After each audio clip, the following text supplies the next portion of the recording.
Hello, I'm Miss Kathy from Kids in the World. This Sunday is Christ the King Sunday. Today, I'm going to read you a story from Sermon for Kids about a backward king, and I need your help.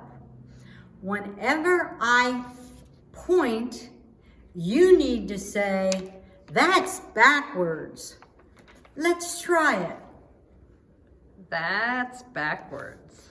Okay, ready? A long time ago, there lived a king. He was no ordinary king. He was different from other kings because he did everything backwards from the way the other kings did.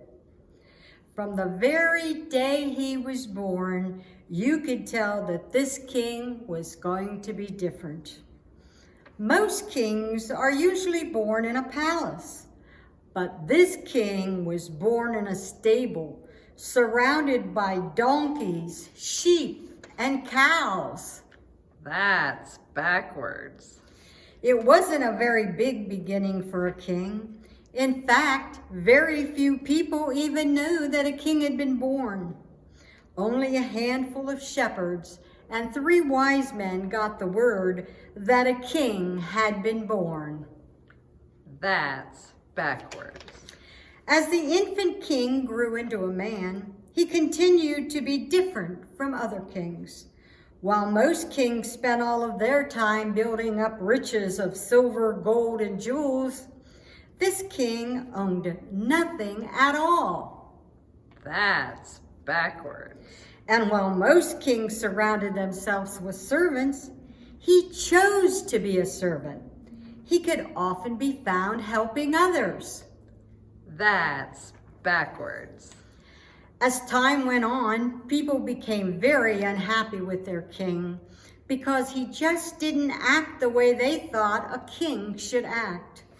Instead of riding into town on a big white horse the way other kings usually did, their king rode into town on the back of a donkey. Was that any way for a king to act? That's backwards. And the people he chose to be his friends, his closest friends were a bunch of smelly fishermen. And he could often be seen visiting the poor and eating with sinners. That's backwards. Finally, the people decided that they had put up with this king long enough. If he couldn't act the way a king should act, then they didn't want him to be their king anymore. They made a plan to have him arrested and thrown into prison. That's backwards. Their plan worked. When the day came for his trial, the king stood before the people. Instead of shouting, "Hail to the king! Long live the king!" they shouted, "Crucify him! He's not our king! Crucify him!" That's backwards. So they crucified the king. They nailed him to a cross.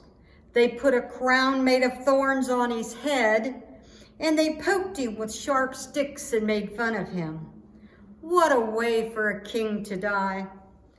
After he was crucified, they took his body and put it in a borrowed tomb. That's backwards. Well, this isn't the end of the story. Remember, this backward king was different.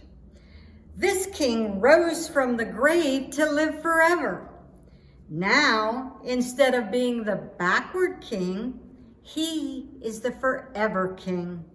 He's the king to anyone who chooses him to be their king. Oh, there are still some people who call him King Backward, but those who know him don't call him that. They call him King Jesus. Jesus wants to be your king too.